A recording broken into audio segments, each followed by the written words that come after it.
السلام علیکم جی، کیا حال چال ہے آپ سب لوگوں کے؟ میں امید کرتی ہوں کہ آپ سب بالکل ٹھیک ہوں گے، خیریت سے ہوں گے۔ ناول ہناوے بائی نور راجپوت کی یہ 9ویں قسط ہے۔ بابا آپ ابھی تک مجھ سے ناراض ہیں؟ نمل نے اپنے ساتھ بیٹھے عثمان رانا سے پوچھا جو سنجیدگی سے گاڑی چلا رہے تھے۔ نمل نے ہی انہیں آفس سے پک کرنے کا کہا تھا۔ اس نے ایک نیوز چینل میں جاب شروع کر دی تھی جو وہ کرنا چاہتی تھی۔ عثمان رانا جو کسی کام کے سلسلے میں اسلام آباد آئے ہوئے تھے، وہ نمل کی بات کو ٹال نہیں سکے، اور یہ نمل نے جان بوجھ کر کیا تھا تاکہ وہ کچھ وقت ان کے ساتھ گزار سکے۔ جب سے نمل نے شاویز سے شادی سے انکار کیا تھا، عثمان رانا اس سے بری طرح ناراض تھے۔ جواب نہیں دیا آپ نے بابا؟ انہیں خاموش دیکھ کر نمل نے دوبارہ پوچھا۔ کیا جواب دو نمل؟ جو تم نے کیا اس کے بعد میرا ناراض ہونا نہیں بنتا کیا؟ تم میری سب سے اچھی بیٹی تھی، میرا مان، میرا غرور، اور تم نے ہی پورے خاندان کے سامنے میری ناک کٹوا دی۔ وہ بولے تو ان کے لہجے سے ملال جھلک رہا تھا۔ نہیں بابا نہیں۔ نمل ان کی بات سن کر تڑپ ہی تو گئی تھی۔ وہ ٹھیک کہہ رہے تھے، انہوں نے ہمیشہ نمل کا ہر قدم پہ ساتھ دیا تھا۔ وہ NGO میں جاب کرنا چاہتی تھی، عثمان صاحب نے اسے اجازت دی۔ شاویز کے منع کرنے کے باوجود بھی اسے دور دراز کے علاقوں میں جانے دیا، اور نمل نے بدلے میں انہیں کیا دیا تھا؟ مان توڑ دیا تھا نمل نے ان کا۔ میں آپ کو دکھی کرنے کا سوچ بھی نہیں سکتی بابا، لیکن میں مجبور تھی۔ نمل نہ چاہتی ہوئی بھی روتی تھی۔ وہ عثمان صاحب کی آنکھوں میں اپنے لیے بے اعتباری نہیں دیکھ سکتی تھی۔ کیسی مجبوری؟ کیا شاویز میں کوئی کمی ہے؟ اگر کوئی مسئلہ تھا تو مجھے بتا دیتی، لیکن نہیں، عین نکاح کے وقت انکار کیا، اور تمہاری اس غلطی کی سزا منال کو اٹھانی پڑی۔ عثمان صاحب کے لہجے میں منال کے لیے رنج تھا۔ نمل انہیں دیکھ کر رہ گئی۔ اب انہیں کیسے بتاتی کہ منال کے لیے ہی تو اس نے یہ سب کیا تھا جسے وہ منال کی سزا سمجھ رہے تھے۔ وہ اس کی زندگی کا سب سے بڑا تحفہ تھا، وہ اس کی خوشی تھی، لیکن وہ سچ بتا کر منال کی اہمیت کم کرنا نہیں چاہتی تھی۔ اس سے پہلے وہ کچھ بولتی، اس کی گود میں رکھا موبائل تھرتھرایا تھا۔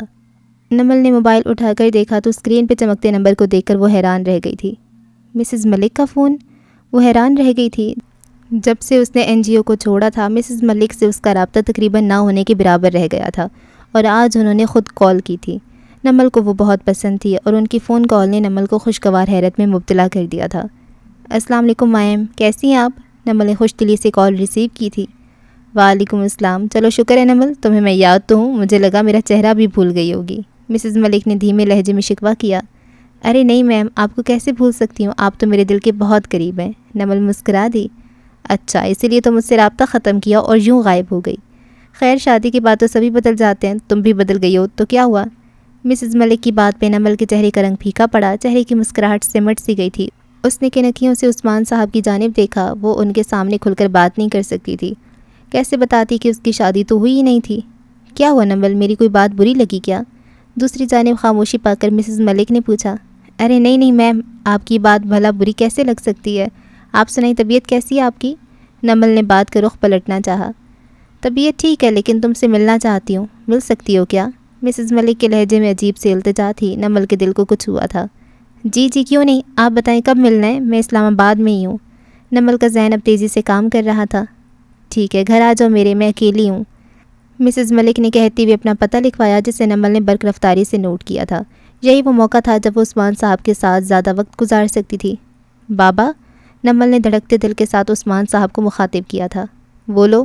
وہ بھی شاید اس کی فون پہ ہونے والی گفتگو سن چکے تھے۔ مجھے میری میم سے ملنا ہے، کیا آپ مجھے وہاں ڈراپ کر سکتے ہیں؟ نمل نے پیار سے پوچھا تھا، اور عثمان صاحب نے شاید ہی آج تک اس کی کوئی بات ٹالی تھی۔ ٹھیک ہے، لیکن زیادہ وقت نہیں ہے میرے پاس، صرف 10 منٹ، اس سے زیادہ نہیں۔ وہ سنجیدگی سے گویا ہوئے۔ ان کی بات سن کر نمل کے چہرے پہ چمک ابھری، اور وہ دل ہی دل میں یس کہتی ہوئے مسکرا دی۔ اس کے لیے یہی کافی تھا کہ وہ مسز ملک سے ملنے جا رہی تھی، اور عثمان صاحب نے اس کی بات مان لی تھی۔ ارم؟ کیا وہ گھر ہوگا؟ اچانک ہی ارم کا خیال کسی آسیب کی طرح وارد ہوا تھا، اور نمل کے دل نے ایک بیٹ مس کی تھی۔ عرصہ ہو گیا تھا اسے دیکھی ہوئے، جانے وہ کیسا تھا۔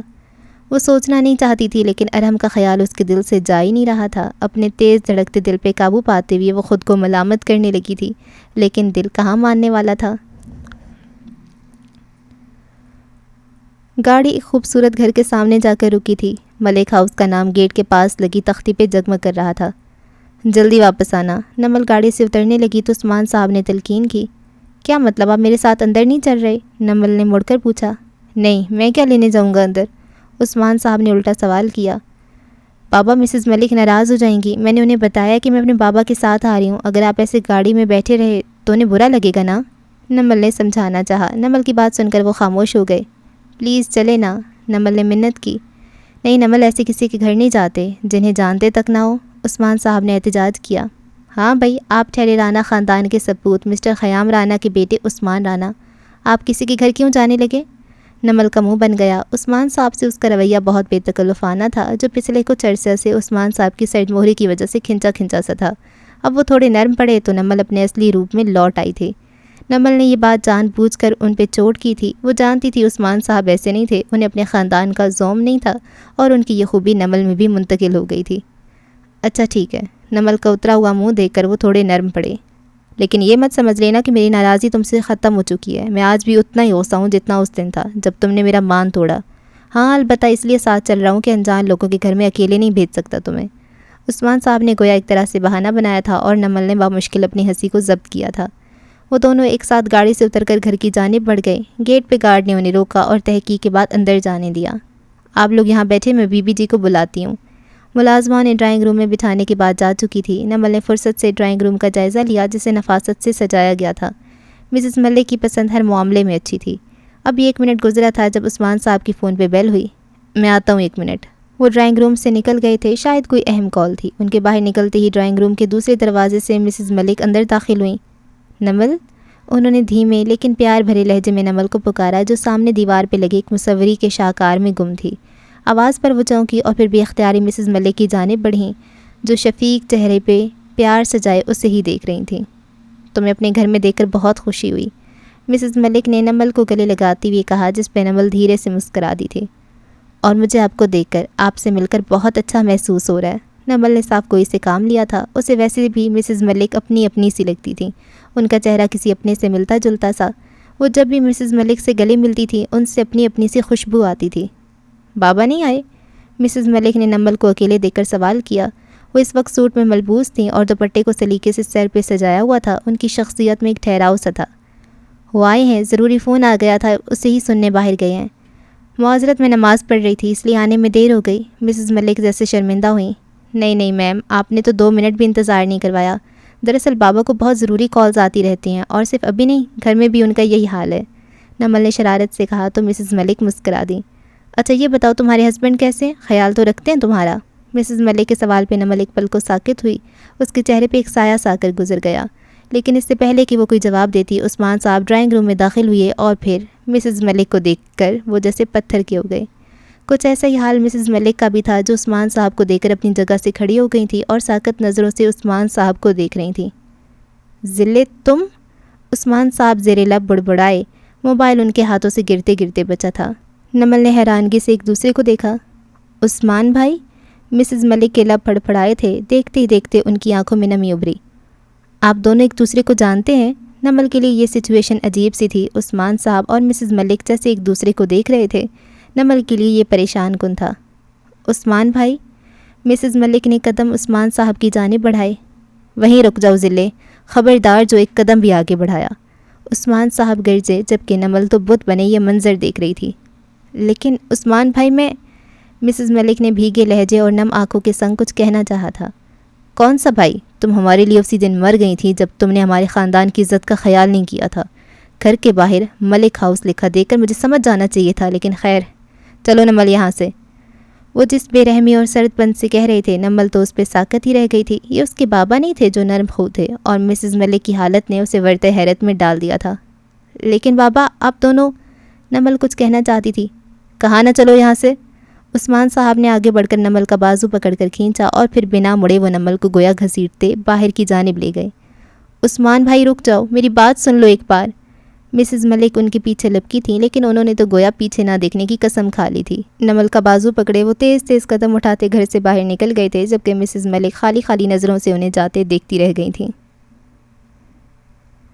اس نے اس قدر تکلیف دی ہے مجھے کہ اس کی تکلیف سے اب سکون ملے گا۔ حناوے صوفی کی پشت سے ٹیک لگائے آنکھیں موندے لیٹی تھی۔ تصور میں ابھی تک امن ملک کا چہرہ گھوم رہا تھا، اس کا پاگل پن، اس کی آنکھوں کی چمک اور سرد پن، وہ کچھ بھی بھول نہیں پائی تھی۔ عجیب شخص تھا وہ، کس قدر پرسکون تھا۔ اس کا پرسکون انداز حناوے کو ابھی تک جلا رہا تھا۔ اسے لگا تھا پولیس کو اپنے گھر دیکھ کر اور خود کو ہتکڑی لگتے دیکھ کر وہ جل کر راکھ ہو جائے گا، اور یہی تو حناوے دیکھنا چاہتی تھی، یہی تو وہ دیکھنے گئی تھی۔ لیکن یہاں تو منظر ہی کچھ اور تھا، اس کی توقع کے مطابق کچھ بھی نہیں تھا۔ امن ملک کے چہرے کا اطمینان، اس کے ہونٹوں کی مسکراہٹ اور آنکھوں کی چمک حناوے کو چین نہیں لینے دے رہی تھی۔ حناوے کو دیکھ کر اس کا بے اختیار ہونا حناوے کی چھٹی حس کو جگا گیا تھا۔ امن ملک کو قابو کرنا اتنا آسان نہیں تھا۔ خوش ہو تم اب؟ اس کے پاس سے آواز ابھری تھی۔ حناوے نے آنکھیں کھولی تو منال اس کے سامنے بیٹھی تھی۔ ہلکی گلابی اور سفید رنگ کے شلوار سوٹ میں وہ مطمئن سی بہت خوبصورت لگ رہی تھی۔ جب سے اس کا نکاح ہوا تھا شاویز سے وہ دن بدن پیاری ہوتی جا رہی تھی۔ اس کے پیچھے کیا لاجک تھا یہ تو حناوے نہیں جانتی تھی، لیکن اسے پرسکون دیکھ کر حناوے کو اچھا لگتا تھا۔ کم از کم کوئی تو تھا جو خوش تھا۔ خوشی تب ہوگی جب امن ملک کو سزا ملے گی، اپنے کیے ہر ظلم کی سزا جب وہ بھگتے گا تب مجھے سکون ملے گا۔ حناوے نے صاف کوئی کا مظاہرہ کیا تھا۔ کیا اس نے کوئی احتجاج نہیں کیا؟ کیا وہ آسانی سے گرفتار ہو گیا؟ منال نے حیرت سے پوچھا، کیونکہ جتنا اس نے امن ملک کے بارے میں سنا تھا، جانا تھا، اس سے وہ منال کو کوئی بہت ہی توپ چیز لگا تھا، جس کے چہرے سے کرختگی جھلکتی ہو۔ ہاں گرفتار تو ہو گیا آسانی سے، یہی تو بات پریشان کری ہے کہ اس نے کوئی احتجاج نہیں کیا۔ حناوے نے پہلی 2 انگلیوں کی مدد سے اپنی پیشانی کو سہلاتے ہوئے بتایا۔ اسے یقین تھا خضر امن کو چھوڑنے والا نہیں تھا، لیکن وہ یہ بھی جانتی تھی کہ امن ملک سلاخوں کے پیچھے رہنے والا نہیں تھا۔ جانے جیت کس کی ہونے والی تھی، وہ یہ سوچ سوچ کر پریشان ہو رہی تھی۔ امن ملک کسی سیاہ سیب کی طرح اس کی ذات سے چمٹ گیا تھا۔ اس کا ذات گھومنا حناوے کو جلاتا تھا، اور آج جب وہ حراست میں تھا تو چین نہیں لینے دے رہا تھا۔ کہیں نہ کہیں حناوے کو یہ بات خوفزدہ کر رہی تھی کہ امن ملک سلاخوں کے پیچھے قید ہوتے ہوئے بھی بہت کچھ کر سکتا تھا، اور جانے اب وہ کیا کرنے والا تھا۔ کیا وہ بہت خوفناک قسم کا ہے؟ مطلب نام سے تو بڑا کول لگتا ہے، دیکھنے میں کیسا ہے؟ منال نے تجسس کے ہاتھوں مجبور ہو کر پوچھ لیا تھا۔ اس کی بات سن کر حناوے کے چہرے پہ مسکراہٹ ابھری جو اگلے ہی پل ناگواریت میں بدل گئی۔ چہرہ کتنے خوبصورت کیوں نہ ہو، برے اعمال کی سیاہی اس کی خوبصورتی کو خوفناک اژدہے کی مانند نگل جاتی ہے، اور پھر خوبصورت چہرہ بدصورت لگنے لگتا ہے، اتنا بدصورت کہ اسے دیکھنے کو دل نہیں کرتا۔ حناوے نے جانے کس احساس کے تحت کہا تھا، کیا میں امن ملک کو گرفتار ہوتے ہوئے دیکھ سکتی ہوں؟ منال نے دوسرا سوال کیا۔ ٹی وی لگاؤ ذرا، پورے میڈیا پہ آج کی بریکنگ نیوز یہی خبر ہوگی۔ وہ دونوں لاؤنج میں بیٹھی تھی۔ حناوے کے کہنے پہ منال نے اٹھ کر دیوار میں نصب LED کا سوئچ آن کیا تھا اور پھر صوفے پہ بیٹھتی ہوئی نیوز چینل لگایا۔ حناوے بھی غور سے اسکرین کی جانب دیکھ رہی تھی۔ اس نے صحیح کہا تھا، ٹی وی پہ اس وقت امن ملک کی گرفتاری کی خبر چل رہی تھی۔ وزیر اعلیٰ سندھ بہرام ملک کے پوتے کو قتل کے جرم میں آج صبح گرفتار کر لیا گیا۔ امن ملک پہ محمد اویس کے قتل کا الزام ہے۔ نیوز کاسٹر مہارت سے خبریں پڑھ رہی تھی اور امن ملک کو پولیس کی گاڑی سے نکلتے اور پھر جیل کے اندر داخل ہوتے ہوئے دکھایا گیا تھا۔ اس کے ہاتھوں میں ہتھکڑی تھی۔ جیسے ہی کیمرہ نے زوم ہو کر امن ملک کے چہرے کو واضح کیا، منال اپنی جگہ پہ سن رہ گئی۔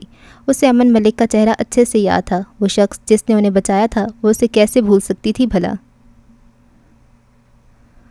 امن ملک کی گرفتاری کی خبر نے میڈیا پہ ہلچل مچا دی تھی، اور ایسی ہلچل ملک خاندان میں بھی ہوئی تھی۔ جیسے ہی امن ملک کی گرفتاری کی خبر بہرام ملک کو ملی تھی، وہ غضبناک ہو گیا تھا۔ عوام میں امن ملک کی گرفتاری کو لے کے چہمگوئیاں شروع ہو گئی تھیں۔ کوئی امن کی گرفتاری سے خوش تھا تو کوئی اسے ملک اور رانا خاندان کے درمیان چلی آ رہی دشمنی کی وجہ گردان رہا تھا۔ لوگوں کا کہنا تھا کہ خضر حیات نے اپنے نانا ابو کے الیکشن میں ہارنے کا بدلہ امن ملک کو گرفتار کر کے لیا تھا۔ غرض جتنے منہ اتنی باتوں والا حساب تھا۔ میرا دل بہت گھبرا رہا ہے، پولیس نے امن کو کیوں گرفتار کیا ملک صاحب؟ اس نے کیا غلطی کی ہے؟ زرمین گل یعنی امن کی ماں ارباز ملک کے پیچھے پیچھے چل رہی تھی، جو ٹی وی پہ چلتی خبر کو دیکھ کر غصے سے آگ بگولا ہو گیا تھا۔ میں نہیں جانتا زرمینے کہ کیا گل کھلایا اس نے، ایک تو یہ لڑکا کبھی سدھر نہیں سکتا۔ ارباز ملک حویلی سے باہر نکل آیا تھا اور اب اس کا رخ پورچ میں کھڑی گاڑیوں کی طرف تھا۔ اسے دیکھ کر گارڈ اور ڈرائیور سیدھا ہوئے تھے۔ یا اللہ میرے امن کی حفاظت فرما۔ زرمین گل نے صدق کے دل سے بیٹی کی حفاظت کی دعا کی تھی۔ اپنی لاکھ کوششوں اور چاہنے کے باوجود بھی وہ امن کی اچھی پرورش نہیں کر پائی تھیں اور نہ اسے ایک اچھے انسان کے روپ میں دیکھ پائی تھیں۔ وہ حیدرآباد کم ہی آتا تھا، کبھی سال 6 ماہ میں 1-2 ہفتوں کے لیے آ جاتا تھا، باقی پورا سال وہ کہاں ہوتا تھا، کیا کرتا تھا وہ نہیں جانتی تھی۔ بیٹی کی ایک جھلک دیکھنے کے لیے وہ تڑپتی رہتی تھی، لیکن بیٹا اپنی دنیا میں اتنا مگن ہو چکا تھا کہ ماں سے بات کرنے کا وقت نہیں تھا اس کے پاس۔ آج جب وہ مصیبت میں تھا تو سب سے زیادہ تکلیف زرمینے کو ہی ہو رہی تھی۔ ارباز ملک اپنی گاڑی میں گارڈز کے ہمراہ حویلی سے نکل چکا تھا، جبکہ زرمینے پریشان نظروں سے بس اسے دیکھتی رہ گئی تھی۔ بابا رکے، میری بات سنیں، آپ مجھے ایسے کیوں لے جا رہے ہیں؟ کیا مسز ملک کو آپ پہلے سے جانتے ہیں؟ عثمان صاحب نے نمل کو گاڑی میں بٹھانے کے بعد دروازہ بند کیا اور خود ڈرائیونگ سیٹ پہ بیٹھ کر گاڑی آگے بڑھا دی۔ وہ ایک پل بھی مزید وہاں نہیں رک سکتے۔ ان کے اس طرح کے رویے پہ نمل بری طرح سے شرمندہ تھی اور ان کے چہرے کے تنے ہوئے نقوش دیکھ کر وہ پریشانی سے سوال کر رہی تھی۔ بابا بتائیں، مسز ملک آپ کی کیا لگتی ہیں؟ عثمان صاحب کی خاموشی پہ نمل کا دم گھٹنے لگا تھا۔ خاموش نمل، اب تمہاری آواز نہ آئے مجھے۔ عثمان صاحب بری طرح سے دھاڑے تھے۔ نمل ان کی دھاڑ پہ سہم کر پیچھے ہوئی تھی اور پھر خالی خالی نظروں سے انہیں دیکھنے لگی۔ عثمان صاحب کے چہرے اور آنکھوں سے وحشت اور غصہ چھلک رہا تھا۔ معاملہ کیا تھا نمل سمجھنے سے قاصر تھی۔ ان کے غصے کو دیکھ کر وہ فی الوقت خاموش ہو گئی تھی، لیکن کچھ سوالوں نے اس کے دماغ کو گھما کے رکھ دیا تھا۔ تو آخر تم نے اپنی اوقات دکھائی دی، تم سے اور توقع بھی کیا کی جا سکتی ہے؟ عرصے بعد بہرام ملک نے خیام رانا کو فون کیا تھا اور لہجے کی تلخی اور ناگواریت نفرت کا پتہ دے رہی تھی۔ کیا کہنا چاہتے ہو؟ صاف صاف کہو۔ خیام رانا نے اس کے طنز کو نظر انداز کرتے ہوئے پوچھا تھا۔ تمہارے خاندان کے فرد جو معمولی سا پولیس والا ہے، اس کی ہمت کیسی ہوئی بہرام ملک کے پوتے پہ ہاتھ ڈالنے کی؟ اس بار بہرام ملک گرجا تھا۔ خیام رانا کی پیشانی پہ لکیریں ابھریں۔ وہ نہیں جانتے تھے کہ معاملہ کیا تھا۔ ناساز طبیعت کے باعث وہ گھر میں مقید تھے۔ زمینوں کا کام شاویز سنبھال چکا تھا اور سیاست کو حسن رانا ان کا سب سے بڑا بیٹا دیکھ رہا تھا۔ لوگوں کا کہنا تھا کہ شیر اب بوڑھا ہو کر جنگل میں کہیں چھپ کر بیٹھ گیا تھا، جبکہ حقیقت تو یہ تھی کہ خیام صاحب اب دنیا، اس کی سیاست اور کبھی نہ ختم ہونے والی دشمنیوں سے تنگ آ چکے تھے۔ میری بات سن لو خیام، اگر میرے پوتے کو ذرا سا بھی نقصان پہنچا یا جیل میں اس کے ساتھ کوئی برا سلوک کیا گیا یا اس سے 1 گھنٹے کے اندر اندر رہا نہیں کیا گیا، یاد رکھنا مجھ سے برا کوئی نہیں ہوگا۔ بہرام ملک وارن کرنے کے بعد فون بند کر چکا تھا۔ اس کی پروکار اور رعبدار شخصیت اس وقت شعلوں کی نظر تھی۔ وزیر اعلیٰ سندھ کا پوتا قتل کے جرم میں گرفتار ہوا تھا، یہ کوئی معمولی خبر نہیں تھی۔ وہ اب غصے سے کمرے میں ٹہل رہا تھا۔ کچھ دیر سوچنے کے بعد اس نے وکیل کا نمبر ملایا جو ان کا خاندانی وکیل تھا اور جس کی ٹکر کا کوئی وکیل آج تک پیدا نہیں ہوا تھا۔ یہ ہے امن ملک؟ منال گویا چلا اٹھی تھی۔ ہناوے نے چونک کر اسے دیکھا جو پھٹی پھٹی نظروں سے اسکرین کو دیکھ رہی تھی۔ وہ منال کے تاثرات سے کوئی اندازہ نہیں لگا پائی تھی۔ ہاں، یہی ہے وہ ظالم شخص جس نے نہ جانے کتنی زندگیاں برباد کی ہیں۔ ہناوے نے نفرت سے جواب دیا تھا۔ نہیں، یہ انسان برا نہیں ہو سکتا۔ منال کے لیے یقین کرنا ناممکن تھا۔ اتنی وجیح شخصیت کا مالک شخص جس نے ان کی جان کے ساتھ ساتھ عزت بھی بچائی تھی، وہ امن ملک نہیں ہو سکتا تھا جس کے بارے میں منال سنتی آ رہی تھی۔ اس کی صورت پہ مت جاؤ، سراب ہے سراب، یہ ایسا سراب جہاں انسان بھٹک بھٹک کر پیاسا مر جاتا ہے، لیکن یہ شخص بھٹکنے والے پہ رحم نہیں کرتا۔ کچھ ایسا ہی حال ہوا تھا علی سے کبھی۔ میں صورت کی بات نہیں کر رہی، میری اور ہدا کی جان بچانے والا یہی شخص تھا ہناوے، یہی تھا وہ جو پاگلوں کی طرح تمہارا پوچھ رہا تھا۔ اس کی سانسیں اٹک گئی تھیں جب تم اس گاڑی میں دکھائی نہیں دی۔ دیوانہ وار وہ گاڑی کو چیک کر رہا تھا۔ مجھے اس وقت اس پر کسی پاگل کا گمان ہوا تھا، اور جب ہدا نے بتایا کہ تم گھر ہو تو اس کا وجود جیسے ڈھیلا پڑ گیا تھا۔ ساری بے چینی، ساری بےتابی، پریشانی جیسے اڑن چھو ہو گئی تھی۔ اگر یہ نہ ہوتا تو شاید آج میں اور ہدا بھی نہ ہوتے۔ تمہیں ضرور کوئی غلط فہمی ہوئی ہے، یہ وہ امن نہیں، وہ کوئی اور ہوگا۔ یہ شخص کسی کا قتل نہیں کر سکتا، منال نے یقین کے ساتھ کہا تھا، اور ساتھ ہی اس کے لہجے میں امن کے لیے ہمدردی بھی تھی۔ لیکن ہناوے کے لیے یہ کسی دھماکے سے کم نہیں تھا۔ وہ بے یقینی سے منال کو دیکھ رہی تھی جو تعصب سے اسکرین کو گھور رہی تھی، جس پہ بار بار ایک خبر چل رہی تھی، کبھی امن ملک تو کبھی خضر حیات کی تصویریں دکھائی جا رہی تھیں۔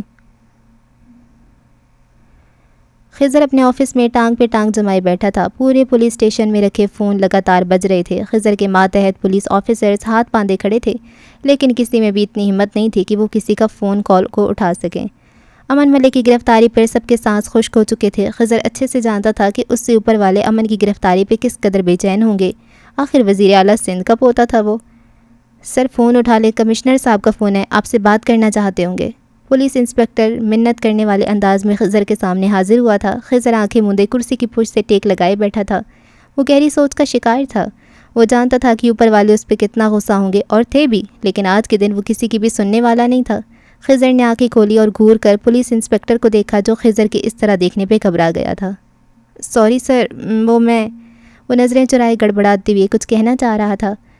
مجرموں کو گرفتار کرنا جو عام لوگوں کو جینے نہ دیں، وہی ہمارا مقصد ہے اور فرض بھی۔ ڈرتے وہ لوگ ہیں جنہوں نے کچھ غلط کیا ہو۔ اگر امن ملک کے پاس طاقت ہے تو ہمارے پاس بھی ہے، اس وردی کی طاقت۔ آج اس طاقت کے استعمال کرنے کا دن ہے۔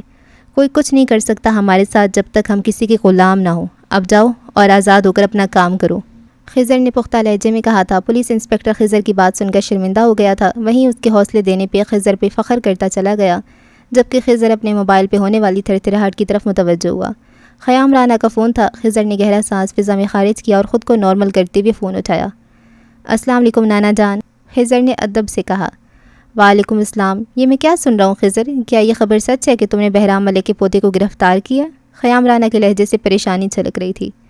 نانا ابو، میں نے ایک مجرم کو گرفتار کیا ہے، مجھے اس سے فرق نہیں پڑتا کہ وہ کون ہے کیا ہے، خضر نے دو ٹوک جواب دیا۔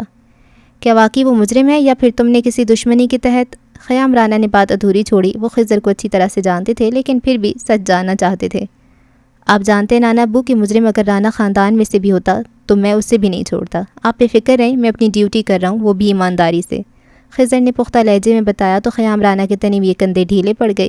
وہ سمجھ گئے تھے کہ خضر بلا وجہ کسی پہ ہاتھ نہیں ڈالتا تھا۔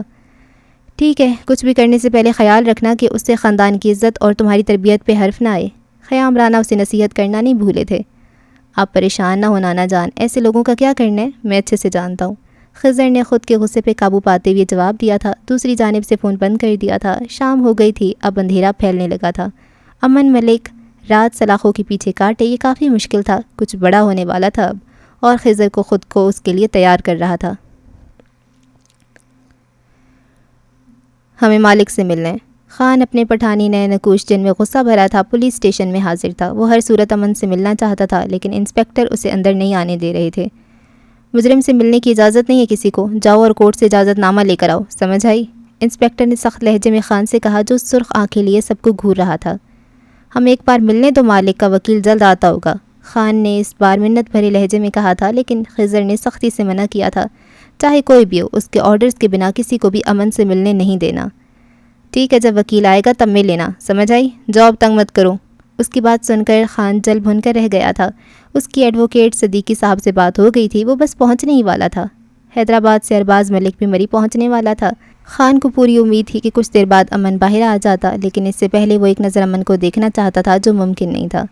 امن انہی کپڑوں میں ملبوس سر جھکائے سلاخوں کے پیچھے لکڑی کے بنے ایک بینچ پہ بیٹھا تھا۔ اس کے جبڑے بھینچے ہوئے تھے، سلیو لیس شرٹ کے اندر سے اس کے بازو نمایاں تھے۔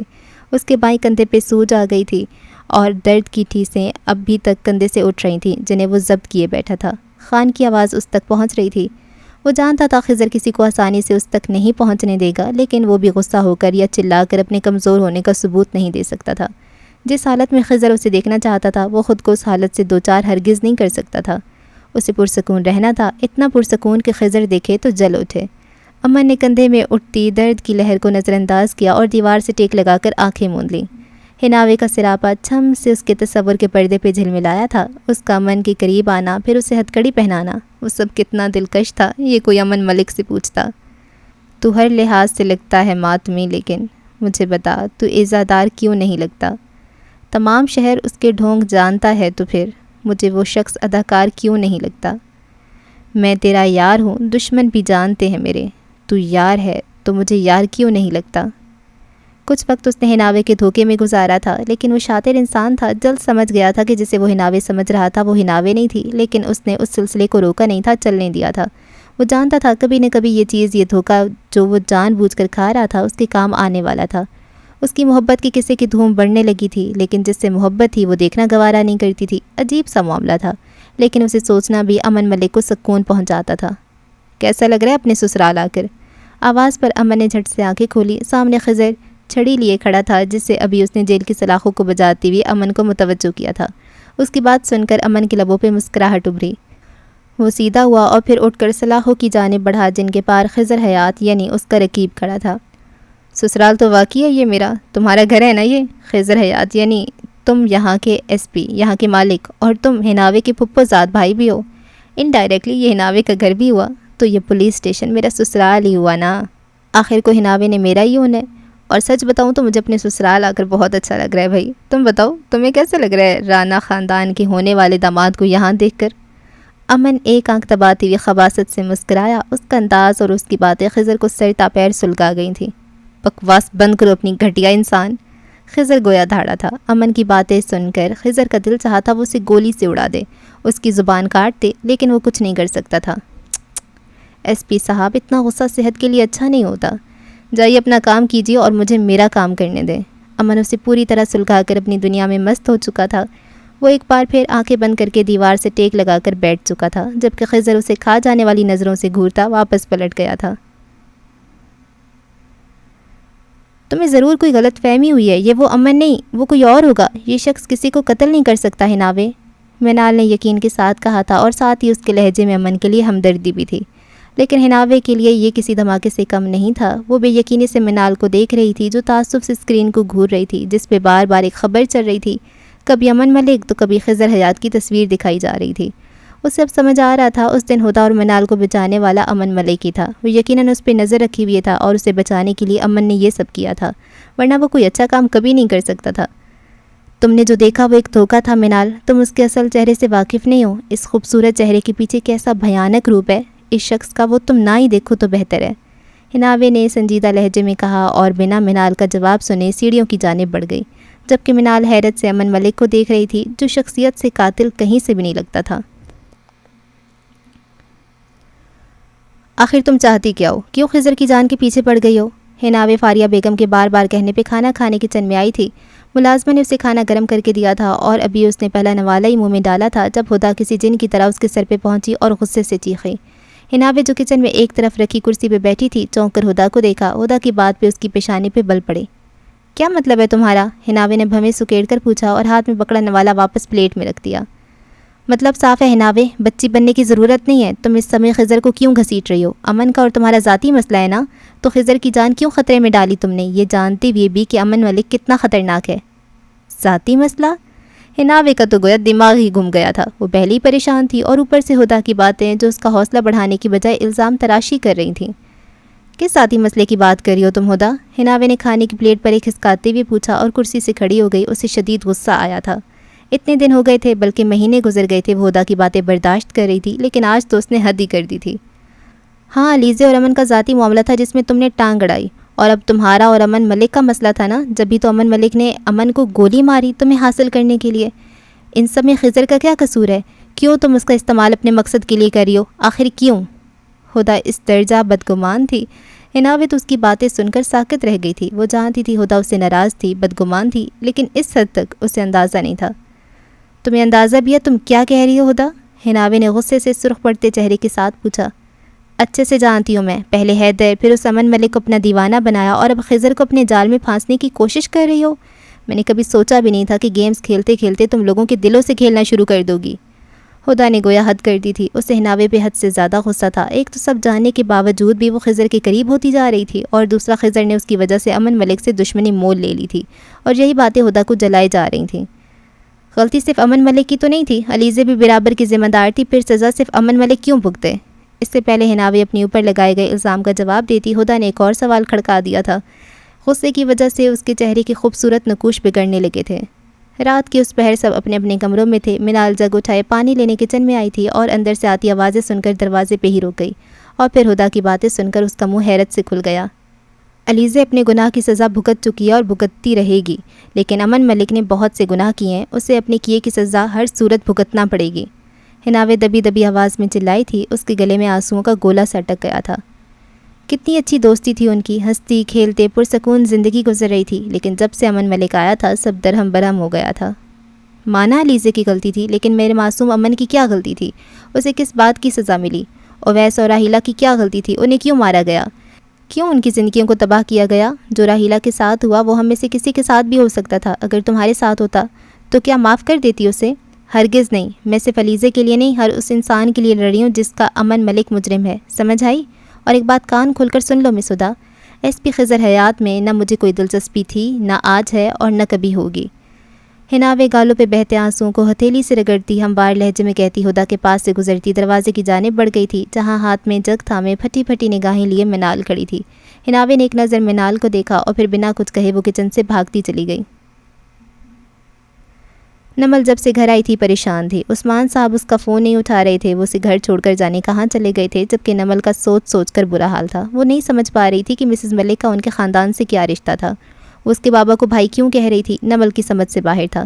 کون تھا جو اس کے سوالوں کے جواب دے سکتا تھا؟ شاویز۔ اچانک اس کے ذہن میں نام گونجا۔ وہ ساری خبریں رکھتا تھا، لیکن نمل نے شاویز کے خیال کو جھٹکا۔ وہ کسی صورت اس سے رابطہ نہیں کرنا چاہتی تھی اور نہ ہی وہ نمل کی بات سنتا۔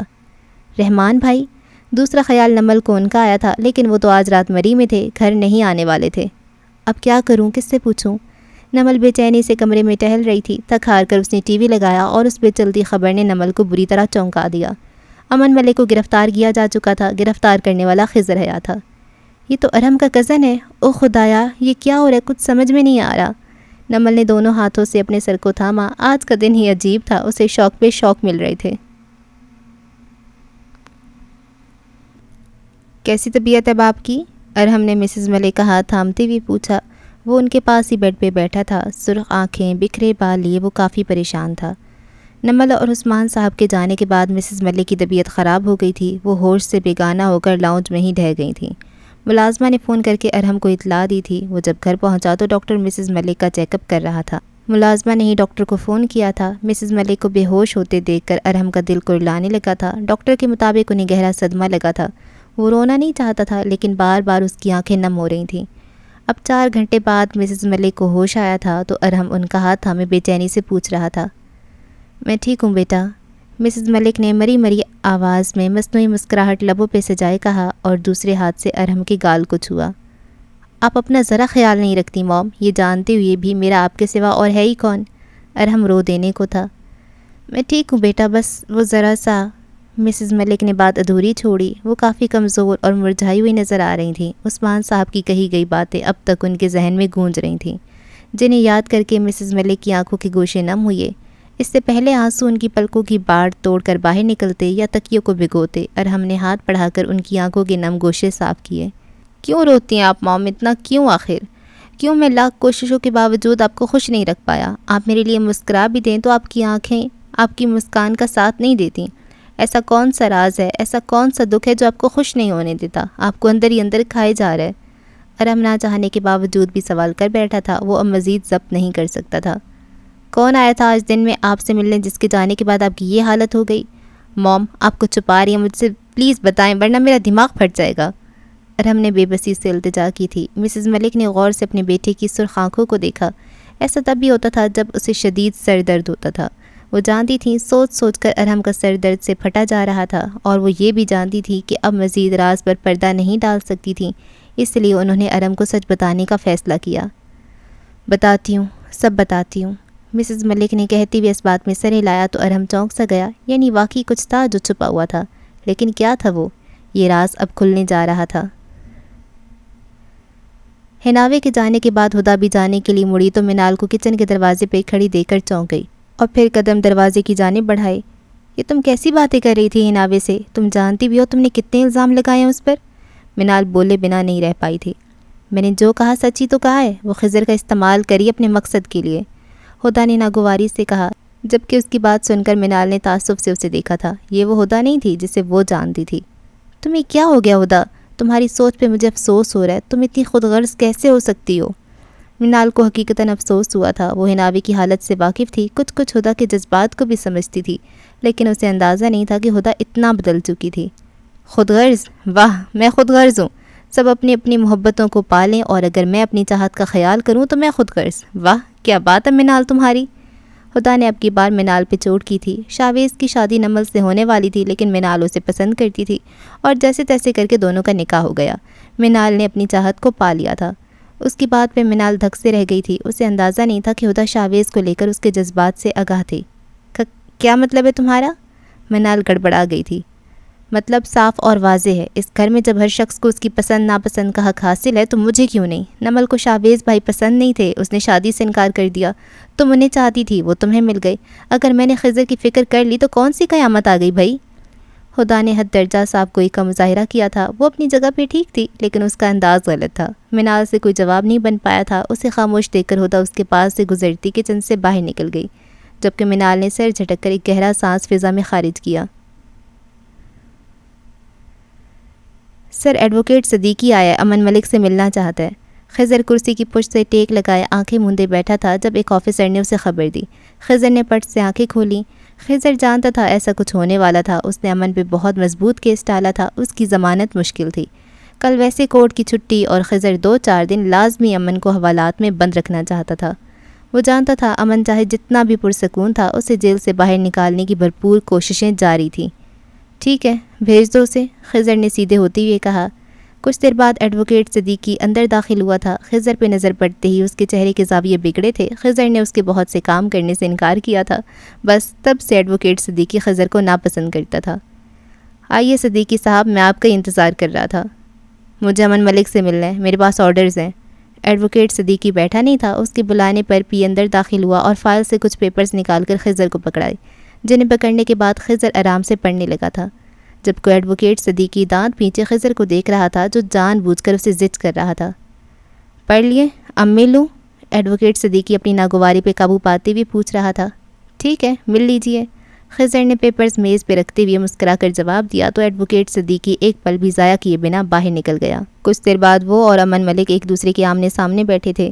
اویس کی فیملی کو ڈھونڈنے کی پوری کوشش کی ہے میں نے، لیکن وہ کہیں نہیں ملے۔ یہ ایس پی خضر نہایت شاطر انسان ہے، وہ جانتا تھا ہم انہیں ڈھونڈنے کی کوشش کریں گے۔ اس نے یقیناً انہیں کہیں محفوظ جگہ پہ منتقل کر دیا ہے جہاں ہم نہ پہنچ پائیں۔ ایڈوکیٹ صدیقی رازداری سے بتا رہا تھا جبکہ امن سر جھکائے اور جبڑے بھینچے اس کی بات سن رہا تھا۔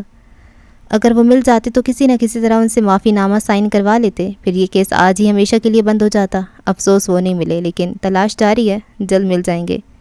ایڈوکیٹ صدیقی جس کا وکالت کی دنیا میں ایک بڑا نام تھا، وہ بھی امن ملک سے بات کرتے ہوئے گھبرا رہا تھا۔ اس کی بات سن کر امن نے سر اٹھا کر شعلے اگلتی نظریں اس پہ گاڑ دیں۔ اس کے اس طرح دیکھنے پہ ایڈوکیٹ صدیقی کی ریڑھ کی ہڈی میں ایک سنسناہٹ سی ہوئی تھی۔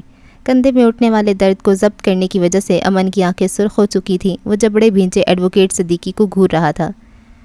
چھوٹے ملک صاحب، ہم پوری کوشش کر رہے ہیں، جلد ہی اویس اور اس کے گھر والے مل جائیں گے، آپ فکر نہ کریں۔ اس اے ایس پی کو منہ کی کھانی پڑے گی، اس نے خشک لبوں پہ زبان پھیرتے ہوئے امن کو یقین دلایا۔ میں 2 راتیں بھی جیل میں گزارنے کے لیے تیار ہوں، لیکن میری شرط یہ ہے کہ اس خضر حیات کو وہ سبق سکھاؤ کہ آئندہ یہ مجھ پہ ہاتھ ڈالنے کی جرت نہ کرے۔ اسے اس شکست سے 2 4 کرو کہ یہ اپنا منہ چھپاتا پھرے، سمجھ آئی؟ نہیں تو… امن نے دبی دبی آواز میں دھمکی دی تھی۔ سمجھ گیا چھوٹے ملک صاحب، آپ فکر ہی نہ کرو، اور میں ڈاکٹر کو بلاتا ہوں، آپ کے کندھے کا چیک اپ کروانا لازمی ہے۔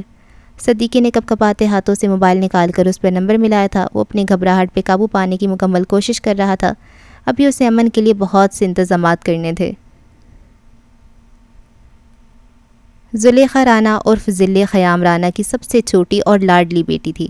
باپ کے لاڈ پیار نے اسے خود غرض اور آزاد خیال بنا دیا تھا۔ قدسیہ بیگم کی لاکھ سمجھانے پر بھی وہ اپنی لاپرواہی کو ختم کر کے ذمہ دار نہیں بن پائی تھی۔ کچھ خاندان کی طاقت کا نشہ تھا تو کچھ عمر کا اثر تھا۔ وہ ہزاروں خواب لے کر جب یونیورسٹی میں داخل ہوئی تو سب سے پہلے یونیورسٹی کے مشہور لڑکے سے اس کی انبن ہو گئی۔ شہباز ملک، بہرام ملک کا بیٹا، جسے اپنی طاقت پہ بڑا غرور تھا۔ دونوں ہی ایک دوسرے کو شدید ناپسند کرتے تھے۔ ضلع جہاں اسے دیکھ لیتی منہ پھیر کر چلی جاتی، اور ایسا ہی کچھ حال شہباز ملک کا بھی ہوتا تھا، جو تھا تو سینئر، لیکن لاکھ چاہنے کے باوجود بھی وہ ضلع رانا پہ اپنا روب نہیں جما پایا تھا۔ وہ نہ اس کی طاقت سے ڈرتی تھی اور نہ ہی اس کی شخصیت سے متاثر ہوتی تھی۔ دونوں کی دشمنی کو پوری یونیورسٹی جانتی تھی، لیکن جیسے ہی شہباز ملک کو ضلع رانا کے خاندان کا پتہ چلا، اس کے لبوں پہ کمینگی بھری مسکان ابھر گئی۔ اس کی آنکھوں کے سامنے خانم بیگم کا چہرہ ابھرا تھا، جنہوں نے پیدا ہونے سے لے کر اب تک اسے رانا خاندان سے نفرت اور دشمنی کے قصے سنائے تھے۔ خیام رانا نے خانم بیگم، بہرام ملک کی بڑی بہن کے ساتھ ناانصافی کی تھی۔ اس کی عزت کو روندا تھا، جس کی بدولت دونوں خاندانوں میں دشمنی چلی آ رہی تھی۔ اور اب ایسا وقت آیا تھا جب شہباز ملک اپنی خانم کا بدلہ لے کر انہیں خوش کر سکتا تھا۔ بہرام ملک کا خاندان زیادہ بڑا نہیں تھا۔ 2 بیٹے تھے، بڑا شہباز ملک اور چھوٹا ارباز ملک، جبکہ ایک ہی بیٹی تھی جو کار حادثے میں اپنے شوہر کے ساتھ اپنی 3 سالہ بیٹی سیرت ملک کو چھوڑ کر ہمیشہ کے لیے مٹی تلے جا سوئی تھی۔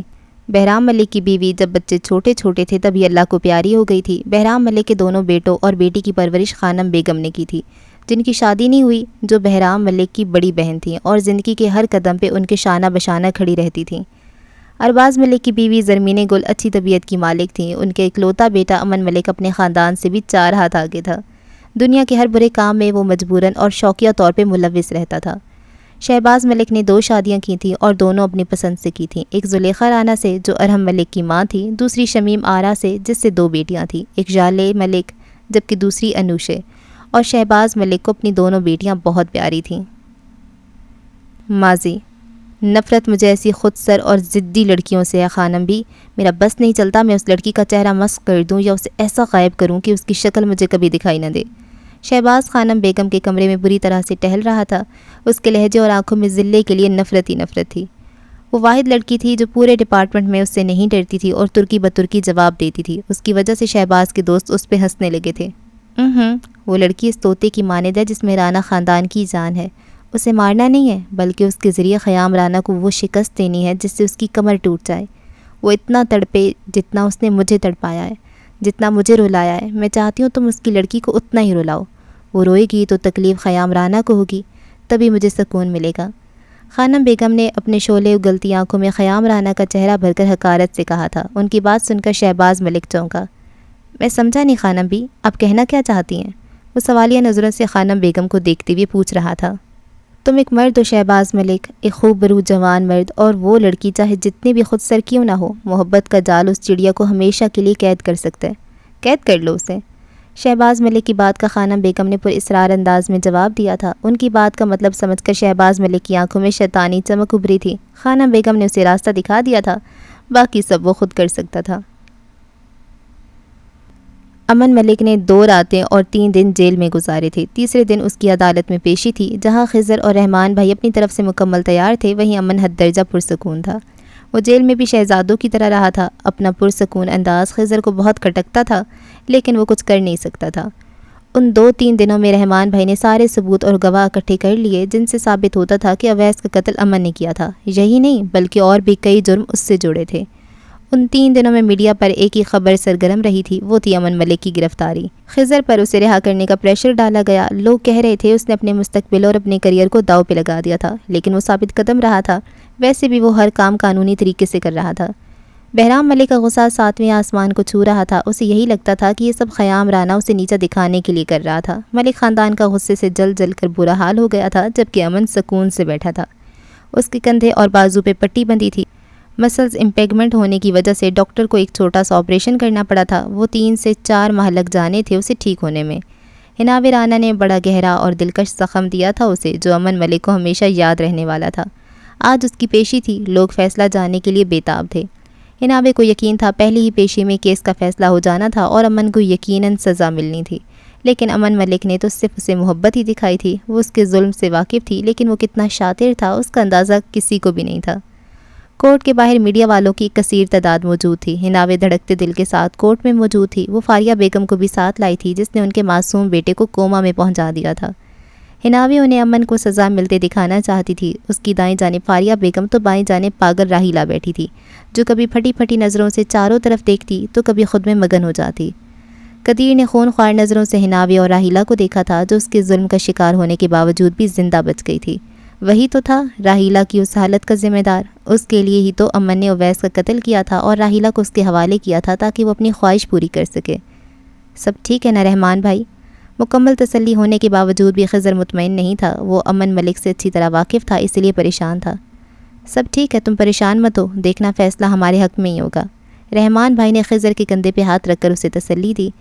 جب عدالت کی کارروائی شروع ہوئی تو امن کو کٹہرے میں پیش کیا گیا تھا۔ پٹی بندے کندھے کے ساتھ اس کی دلکش نظریں فاریہ بیگم کے ساتھ بیٹھی حناوے پہ جمی تھیں، جس کی نظروں میں امن کے لیے نفرت ہی نفرت تھی۔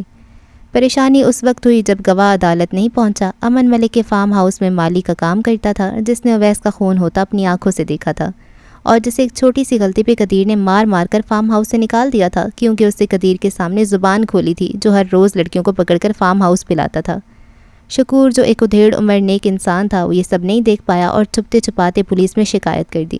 پولیس والے بھی امن کے خریدے ہوئے تھے۔ انہوں نے رپورٹ کیا لکھنی تھی، الٹا امن کو خبر کر دی، اور امن نے شکور کو قدیر کے حوالے کر دیا، جس نے شکور کو اتنا مارا کہ وہ مرنے کے قریب ہو گیا، اور پھر اسے فارم ہاؤس سے نکال دیا جہاں سے اویس اور راہیلہ کو اغوا کیا گیا تھا۔ وہ مال کے باہر کا منظر تھا، اور اس کی ویڈیو اور تصویریں CCTV کیمرہ سے مل گئی تھیں، جو مال کے باہر لگا تھا۔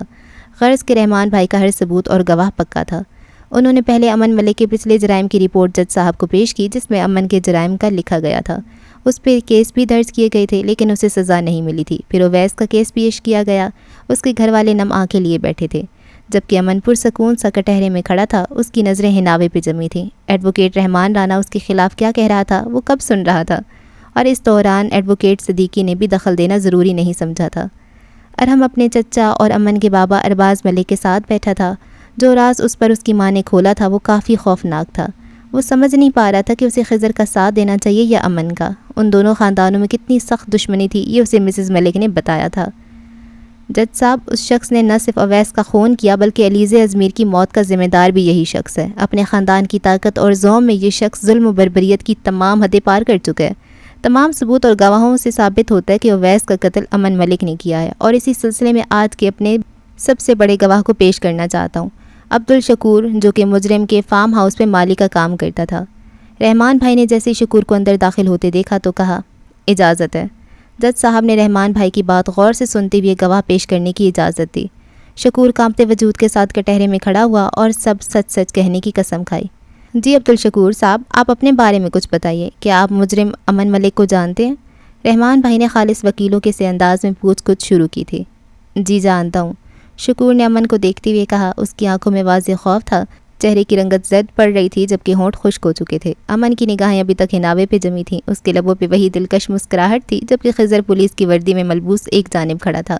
وہ گہری نظروں سے امن کا جائزہ لے رہا تھا جو حد سے زیادہ پرسکون تھا۔ کہیں سے لگتا ہی نہیں تھا کہ وہ ایک مجرم تھا اور اسے کچھ دیر بعد سزا ہونے والی تھی۔ جی تو بتائیے کہ اس رات کیا ہوا تھا جب امن ملک اپنے دوستوں کے ساتھ مل کر ملزم اویس اور محترمہ راحیلہ کو اپنے فارم ہاؤس پہ اغوا کر کے لایا تھا؟ رحمان بھائی نے سوال کیا تھا۔ اغوا؟ لیکن صاحب تو کسی کو اغوا کر کے لائے نہیں تھے اور نہ انہوں نے کسی کا خون کیا تھا، بلکہ میں تو کسی اویس کو نہیں جانتا۔ شکور نے جو جواب دیا اسے رحمان بھائی کو ایک جھٹکا لگا تھا جبکہ خضر بھی ٹھٹک سا گیا تھا۔ یہ سن کر امن ملک اور ایڈوکیٹ صدیقی کے ہونٹوں پہ مسکراہٹ دوڑ گئی۔ جج صاحب میں سچ بولوں گا، صاحب کسی کو بھی اغوا کر کے نہیں لائے تھے اور نہ انہوں نے فارم ہاؤس پہ کسی کا خون کیا تھا، بلکہ مجھے تو اس پولیس والے نے مجبور کیا تھا کہ میں ملک صاحب کے خلاف گواہی دوں۔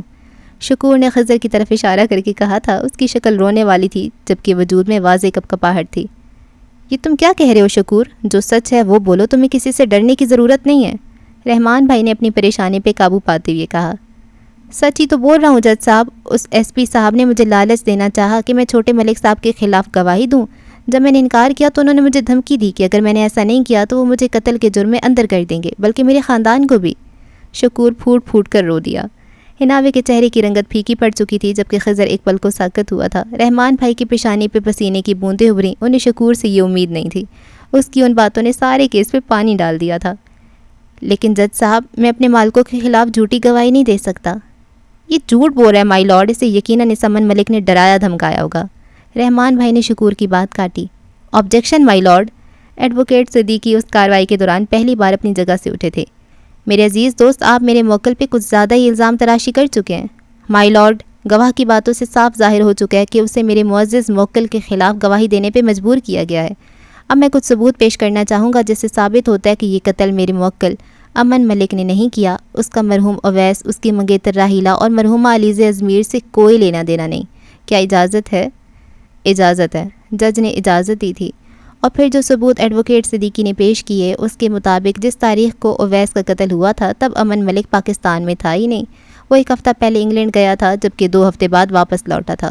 اس کی ٹکٹس، انگلینڈ میں اس کی رہائش کے ثبوت، سب کچھ موجود تھا۔ جس گاڑی کی تصویر اور نمبر CCTV فوٹیج میں تھا وہ گاڑی امن ملک کی تھی ہی نہیں۔ غرض کہ امن ملک کو بے گناہ ثابت کرنے کے تمام جھوٹے ثبوت اور گواہ موجود تھے اور عدالت ثبوتوں اور گواہوں پہ ہی چلتی ہے، یہ سب جانتے تھے۔ جو کھیل عدالت میں کھیلا جا رہا تھا اسے دیکھ کر حناوے تو جیسے پتھر کی ہو گئی تھی۔ خضر نے پریشانی سے اپنی کنپٹی سہلائی تھی۔ اور مائی لارڈ، جہاں تک بات ہے علیزہ ازمیر کی خودکشی کی تو اس سے میرے معزز موکل کا کوئی لینا دینا نہیں۔ اس لڑکی کے میرے موکل کے دوست مسٹر قدیر کے ساتھ ناجائز تعلقات تھے۔ جب مرحومہ نے خودکشی کی تب وہ حاملہ تھی۔ ان ناجائز تعلقات کو مسٹر قدیر نے شادی کر کے جائز بنانا چاہا تھا اور پھر نکاح بھی ہو گیا تھا جو ایک چوری کیا گیا تھا۔ یہ رہا علیزہ ازمیر اور قدیر جاوید کا نکاح نامہ۔ ایڈوکیٹ صدیقی نے نکاح نامہ پیش کیا جسے جج صاحب نے غور سے دیکھا۔ لیکن مرحومہ علیزہ ازمیر کا دل میرے موکل امن ملک پہ آ گیا تھا اور اس نے کئی بار میرے معزز موکل کو گناہ کی دعوت دی۔ یہی نہیں بلکہ مرحومہ علیزہ ازمیر کے اور بھی بہت سے لوگوں سے ناجائز تعلقات تھے جن کے تمام ثبوت اس فائل میں موجود ہیں۔ ایڈوکیٹ صدیقی کی باتیں سن کر حناوے نے اذیت سے آنکھیں میچیں۔ اس سے پچھلی کرسی پہ بیٹھی مسز ازمیر اپنی بیٹی کے بارے میں ایسی باتیں سن کر شرم اور دکھ سے اپنی جگہ سے ایک جھٹکے سے اٹھ کر عدالتی کمرے سے باہر نکل گئی تھیں۔ مرحومہ علیزہ اور قدیر جاوید کے تعلقات کے بارے میں مزید بتانے کے لیے میں مسٹر قدیر جاوید کو بلانا چاہوں گا۔ جج نے ایک بار پھر سے اجازت دی تھی۔ رحمان بھائی نے ایک بوجھل سانس فضا میں خارج کیا تھا۔ وہ جانتا تھا وہ لوگ کیس ہار چکے تھے۔ شکور کی گواہی نے ان کے کیس کو کمزور بنا دیا تھا جبکہ شاطر صدیقی نے اس کی سوچ سے زیادہ تیاری کی تھی۔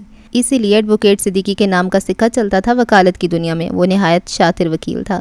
کیس جیتنے کے لیے وہ کسی بھی حد تک جا سکتا تھا اور ایسا ہی ہوا تھا۔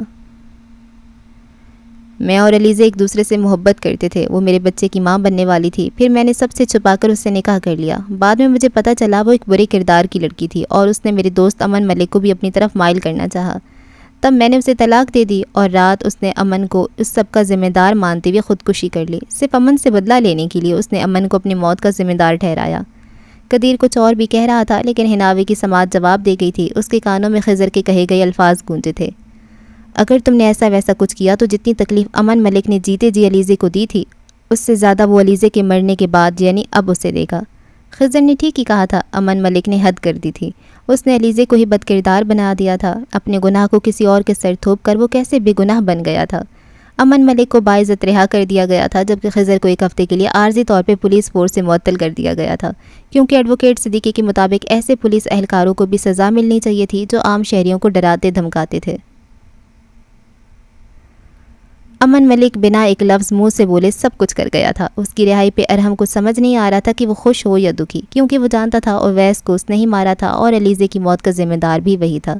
حناوے جو بڑی بڑی باتیں کر کے آئی تھی وہ ایک منٹ بھی وہاں رک نہیں پائی تھی۔ امن کی بے چین نگاہوں نے اسے بہت ڈھونڈا تھا۔ اس کا مقصد حناوے کو نیچا دکھانا نہیں بلکہ خود کی باعزت رہائی کا تھا، لیکن یہ حناوے کی بدقسمتی کہ امن ملک کی جیت اس کی ہار بن گئی تھی۔ اتنی کوشش کرنے کے باوجود بھی حناوے کچھ نہیں کر پائی تھی۔ وہ تو امن ملک کا ایک بال بھی نہیں اکھاڑ پائی تھی، کہاں وہ اسے پھانسی پہ لٹکا دیکھنا چاہتی تھی۔ مجھے معاف کر دینا حناوے، میں اویس، راحیلہ اور علیزے کو انصاف نہیں دلا سکا، رحمان بھائی نے تعصب سے کہا تھا۔ وہ اپنی لاکھ کوششوں کے باوجود بھی ایڈوکیٹ صدیقی سے جیت نہیں پایا تھا۔ حناوے پورا راستہ گاڑی میں پتھر کا بت بنے بیٹھی رہی تھی اور گھر آ کر کمرے میں بند ہو گئی تھی۔ موسم آج صبح سے ابر آلود تھا اور جب وہ لوگ کورٹ سے نکلے تھے بوندا باندی شروع ہو گئی تھی اور جو اب تیز بارش کا روپ دھار چکی تھی۔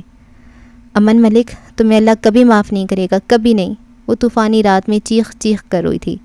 علیزے کو جس طرح امن نے بدکردار ثابت کیا تھا، جس طرح راحیلہ کا دکھ دکھ ہی رہ گیا تھا، جس طرح وہ قاتل سے بے گناہ بن گیا تھا، وہ سب حناوے کے لیے تکلیف دہ تھا۔ امن کے لیے نفرت مزید گہری ہو گئی تھی۔ رحمان بھائی، ثنا بھابھی، نمل اور منال جو آج ہی شاویز کے ساتھ آئی تھی، نمل سے ملنے وہ سب بار بار اسے بلانے آئے تھے، لیکن حناوے نے دروازہ نہیں کھولا۔ حناوے رانا نے پہلی بار شکست کھائی تھی اور ہارنے سے زیادہ اسے ان ناانصافیوں کا دکھ تھا جو اس کے پیاروں کے ساتھ ہوئی تھیں۔ آسمان ساری رات روتا رہا تھا اور حناوے کی آنکھیں بھی ساری رات برستی رہی تھیں۔ اگلے دن شام کو وہ منال کے ساتھ مری کے لیے نکل چکی تھی۔ ڈرائیور کریم اسے اور منال کو لے کر واپس مری جا رہا تھا۔ سب نے حناوے کو روکنے کی کوشش کی تھی لیکن وہ نہیں رکی۔ جہاں ملک خاندان میں جیت کا جشن منایا جا رہا تھا، وہیں حناوے اس شکست سے مکمل طور پہ ٹوٹ پھوٹ کا شکار ہو چکی تھی۔ اس کا رویا ہوا چہرہ اور سوجی آنکھیں اس کے درد کو بیان کرنے میں ناکام ٹھہرے تھے۔ گاڑی میں خاموشی چھائی تھی۔ حناوے سیٹ کی پشت سے ٹیک لگائے آنکھیں موندے بیٹھی تھی۔ اس کی حالت کے پیش نظر منال بھی خاموش تھی۔ اچانک گاڑی ایک جھٹکے سے رکی تھی۔ حناوے نے پٹ سے آنکھیں کھولیں۔ کیا ہوا ڈرائیور انکل؟ منال نے پریشانی سے پوچھا۔ ڈرائیور نے کوئی جواب نہیں دیا۔ اس کی نظریں شیشے سے پار بھیگی سڑک کے بیچوں بیچ کھڑی گاڑی پہ جمی تھیں۔ ہلکی ہلکی بارش ہو رہی تھی۔ حناوے نے آگے ہو کر دیکھا تو اس کی آنکھیں حیرت اور نفرت کے ملے جلے جذبات سے پھیل گئیں۔ امن ملک اپنی گاڑی سے ٹیک لگائے کھڑا تھا جیسے اسی کا انتظار کر رہا ہو۔ یہ یہاں کیا کر رہا ہے؟ منال کا دل جانے کچھ غلط ہونے کے احساس سے لرزا تھا۔ حناوے نے ایک جھٹکے سے گاڑی کا دروازہ کھولا اور باہر نکل گئی۔ میری قسم ہے تمہیں منال، گاڑی سے باہر مت نکلنا، اور ڈرائیور انکل آپ بھی باہر نہیں آئیں گے۔ حناوے نے دونوں کو تلقین کی اور پھر اپنے اندر جلتے الاؤ پہ قابو پاتی امن ملک کی طرف بڑھ گئی تھی۔ رات کی اس پہر جب وہ گھر سے کچھ دور تھیں، وہ کسی جن کی طرح نازل ہو گیا تھا۔ وہ چھوٹے چھوٹے قدم اٹھاتی اس کے سامنے جا کر کھڑی ہو گئی تھی۔ بارش کے ننھے ننھے قطرے حناوے کے چہرے پہ گاڑی کی ہیڈ لائٹس کی روشنی میں موتیوں کی طرح چمک رہے تھے۔ ڈرائیور انکل آپ باہر مت جائیں پلیز، ہم دونوں جانتے وہ حناوے کو کچھ نہیں کہے گا، اس کی دیوانگی ہم دونوں دیکھ چکے ہیں، لیکن اگر آپ باہر گئے تو یہ بیسٹ بننے میں دیر نہیں لگائے گا۔ ڈرائیور گاڑی سے باہر نکلنے لگا تھا جب منال نے اس کے کندھے پہ ہاتھ رکھ کر باہر جانے سے روکا۔ منال اتنا تو جان چکی تھی کہ امن ملک کو اپنے اور حناوے کے درمیان آنے والا تیسرا شخص زہر لگتا تھا، لیکن بیٹا اگر اس نے حناوے بیٹی کو کچھ… ڈرائیور کریم بھی امن کو پہچانتا تھا، اس نے ہی اس کی جان بچائی تھی، لیکن کچھ غلط ہونے کے احساس سے وہ بھی ڈر رہا تھا۔ نہیں انکل، یہ بیسٹ اپنی بیوٹی کو کچھ نہیں کہے گا، بلکہ اس کی موجودگی میں حناوے کو کچھ نہیں ہو سکتا۔ حناوے کو اپنے دل کی بھڑاس نکالنے کا موقع ملا ہے، نکالنے دیجیے۔ منال کی بات میں وزن تھا۔ ڈرائیور خاموشی اختیار کر لی تھی۔ منال کے نزدیک امن ملک اور حناوے رانا کی کہانی ایک بیوٹی اور بیسٹ کی کہانی تھی۔ یہاں کیا کر رہے ہو تم؟ راستہ روکنے کا مقصد کیا ہے تمہارا؟ حناوے نے اپنے لہجے کو ہموار بنانے کی کوشش کی تھی، لیکن اندر ابلتے لاوے اور شدت جذبات سے اس کی آواز کانپ رہی تھی۔ چھپ جو گئی تھی تمہیں دیکھنے کو دل کر رہا تھا، اگر شرافت سے نظر نہیں آؤ گی تو ایسا ہی کچھ کرنا پڑے گا نا۔ وہ معصومیت کے ریکارڈ توڑتے ہوئے بولا تھا۔ اس دھوکے کو اپنی جیت مت سمجھ لینا، کیونکہ ایک نہ ایک دن تمہیں تمہارے گناہوں کا حساب دینا ہی ہوگا، اور تم اتنے گھٹیا ہو مجھے اب پتہ چلا، حناوے نے نم لہجے میں کہا تھا۔ تمہیں پتہ ہے حناوے رانا، تم سے زیادہ مجھے تمہارا نام پسند آیا ہے، یہ میرے دل میں چھپ گیا ہے۔ سینے میں اتر گیا ہے۔ اس نے میرے اندر جنون بھر دیا ہے کہ میں اس نام کو اپنا بنا لوں، ہمیشہ ہمیشہ کے لیے خود کے نام سے جوڑ دوں، تو میں حناوے رانا سے حناوے ملک بنا دوں۔ حناوے حناوے حناوے، وہ سرور کی کیفیت میں گنگناتا ہوا حناوے کی جانب بڑھا۔ حناوے کی بات کا اس نے کوئی اثر نہیں لیا تھا۔ سفید شرٹ میں خوبصورت ہیئر سٹائل کے ساتھ وہ شاندار لگ رہا تھا۔ بایاں کندھا ابھی بھی پٹی میں قید تھا۔ بکواس بند کرو اپنی، وہ اتنی زور سے چلائی تھی کہ اس کے سامنے کھڑے شخص کو اس پر پاگل کا گمان ہوا۔ تم ایک گھٹیا انسان ہو، انتہائی گھٹیا۔ تم نے میرے 15 سالہ بھائی کو بہت تکلیف دی ہے، تم نے میری دوست کی زندگی جہنم بنا دی، اور اب اس کے مرنے کے بعد بھی تم نے اسے نہیں بخشا۔ تم نے بہت سے معصوموں کو موت کے منہ دھکیل دیا۔ تم اس سزا سے بچ نہیں سکتے، تم ظالم ہو، تمہیں سزا ضرور ملے گی، میں تمہیں نہیں چھوڑوں گی۔ وہ ہجانی انداز میں چلائی تھی، سب کے باعث خوبصورت چہرے کے نقوش بگڑ گئے تھے، مگر مقابل کو وہ اس روپ میں کچھ زیادہ ہی حسین لگ رہی تھی۔ وہ سیدھا اس کے دل پہ وار کر رہی تھی۔ ہیڈ لائٹ کی روشنی میں چہرے اور بالوں پہ چمکتے موتی لیے سرخ آنکھوں اور ناک کے ساتھ وہ اسے پتھر کا ہو جانے پہ مجبور کر رہی تھی۔ اچھا حناوے کی بات پہ اس کا کہکا ابھرا تھا۔ کیا کرو گی تم؟ کیسے دلواؤ گی مجھے سزا؟ تم نے دیکھا نا، کوئی میرا کچھ نہیں بگاڑ سکتا۔ وہ دل جلانے والی مسکراہٹ لیے پوچھ رہا تھا۔ میں تمہیں روڈ پہ لے آؤں گی امن ملک، تمہیں پھر سے کورٹ میں گھسیٹوں گی، تمہیں تڑپاؤں گی، تمہیں رلاؤں گی، اتنا رلاؤں گی کہ تم موت کو ترسو گے۔ یاد رکھنا، جتنے معصوم لوگوں کی زندگی تباہ کرنے کے تم ذمہ دار ہو نا، ان سب کا بدلہ لوں گی۔ محبت کے نام پر جو تم نے میری معصوم دوست کو دھوکہ دیا ہے، میں تمہیں نہیں بخشوں گی، تمہیں سارے حساب دینے ہوں گے۔ وہ اسے رلاتے رلاتے خود رو دی تھی۔ سامنے کھڑے شخص سے وہ بے انتہا نفرت کرتی تھی۔ اسے روتا دیکھ کر امن ملک کے غصے میں مزید اضافہ ہوا۔ اگر اتنی نفرت کرتی ہو تو یہ لو، یہ ریوالور اتار دو، ساری گولیاں میرے سینے میں۔ وہ اس کے ہاتھ میں ریوالور پکڑاتے ہوئے بولا تھا۔ لے لو اپنا بدلہ، اگر میں مر گیا تو تمہیں سکون مل جائے گا، اور اگر بچ گیا تو۔ وہ اس کی طرف جھکا۔ حناوے اپنی جگہ پہ کھڑی شعلے برساتی آنکھوں سے اسے گھور رہی تھی۔ اور اگر میں بچ گیا حناوے رانا تو تم میری ہو جانا، ہمیشہ ہمیشہ کے لیے خود کو میرا بنا دینا۔ وہ انتہائی دلکشی سے کہہ رہا تھا۔ وہ حناوے کو روتے ہوئے نہیں دیکھ سکتا تھا۔ وہ چاہتا تھا حناوے اس سے نفرت کرنا بند کر دے، اسی لیے وہ آج اپنی جان داؤ پہ لگانے جا رہا تھا۔ ایسا ہی تھا وہ خبتی انسان۔ ریوالور دیکھ کر گاڑی میں بیٹھی منال کا دل اچھل کر حلق میں آ گیا۔ وہ اس سے 5 فٹ کے فاصلے پہ جا کر کھڑا ہو گیا تھا، سینہ تانے، فنا کر دینے والی مسکراہٹ لیے، لیکن وہ نہیں جانتا تھا اس کے مد مقابل حناوے رانا تھی۔ حناوے نے کانپتے ہاتھوں سے ریوالور کو اوپر کیا۔ اس کی آنکھوں سے نفرت کی چنگاریاں نکل رہی تھیں جو امن ملک کو جلا کر خاک کر دینا چاہتی تھیں۔ سامنے کھڑے شخص کا نشانہ لیا اور پھر آنکھیں بند کر کے ٹریگر دبا دیا۔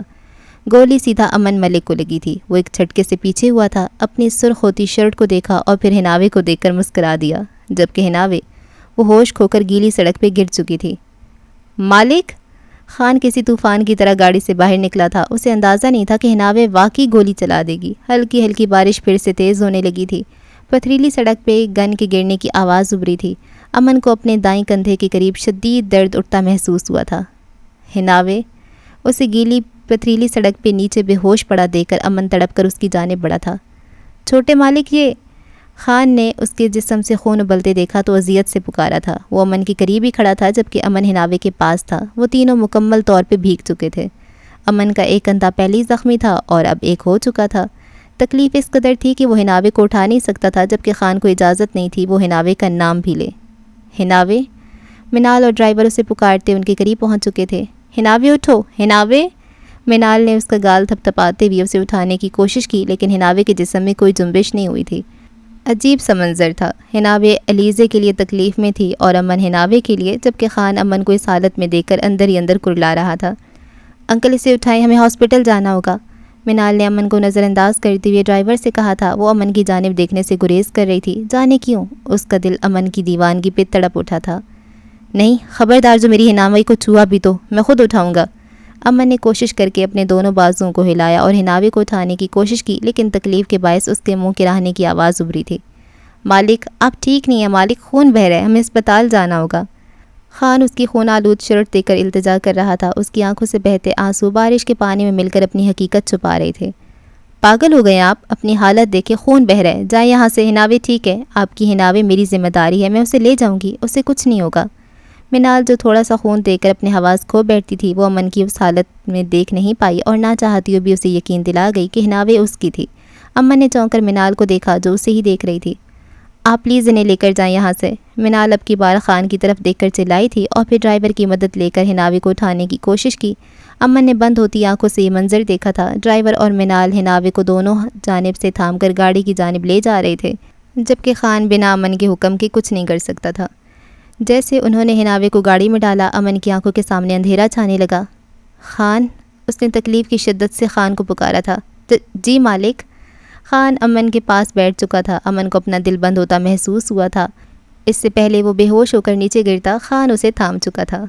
واہ بھائی واہ خان یار، ایک عدد خان جیسا ملازم تو بھائی ہر کوئی ڈیزرو کرتا ہے، اور سب سے زیادہ میں ڈیزرو کرتی ہوں۔ خان کہتا ہے وہ جن کی طرح حاضر ہو جاتا ہے، اتنا محبت کرتا ہے خان اسے، آئے ہائے ہائے اچھا جی، تو یہ تھی وہ دوسری سائڈ کی سٹوری، وہ جو مجھے پہلے ہی پتہ چل گیا تھا، وہ پہلی ایپیسوڈ میں جب نا وہ مسز ملک کو وہ اپنی سی لگی تھی، میں نے کہا لو پھپھو نکل آئی وہ پتہ چل جاتا ہے فوراً سے، تو وہ وہی تھی، اور وہ اس نے دھوکے سے اس سے شادی کی اور بھاگ کے شادی کر لی ہوگی، اور کیا، اور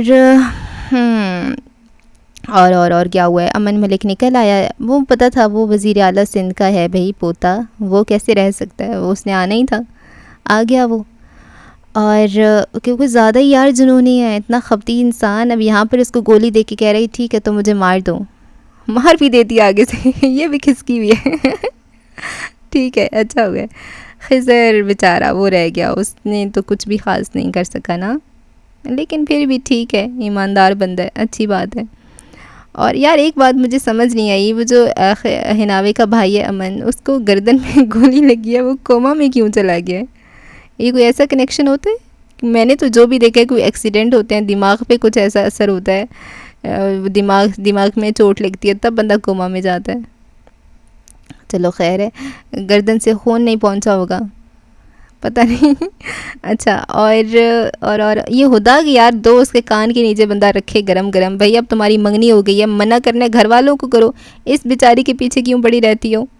خضر کو بولو، اپنی ماما کو بولو، باپ کو بولو، اپنی نانی دادی جو بھی ہیں ان کو کہو کہ مجھے خضر سے شادی کرنی ہے، اپنی پھپھو سے کہو۔ میں حناوی کو کہتی رہتی ہے تم اس کو استعمال کریو، تم یہ کریو، تم وہ کریو، بھی چھوڑو اس کی جان، اس کی ویسے ہی جان اتنے زیادہ لوگوں میں پھنسی ہوئی ہے، سکون کرنے دو اسے۔ خیر جی، مزہ آ رہا ہے، مجھے انٹرسٹنگ لگ رہا ہے، تھوڑا سا ڈیفرنٹ ناول ہے جو آج کل میں نے پڑھے ہیں اتنے عرصے سے، مزہ آ رہا ہے نا؟ چلیں جی، دعاؤں میں یاد رکھیں، اللہ حافظ۔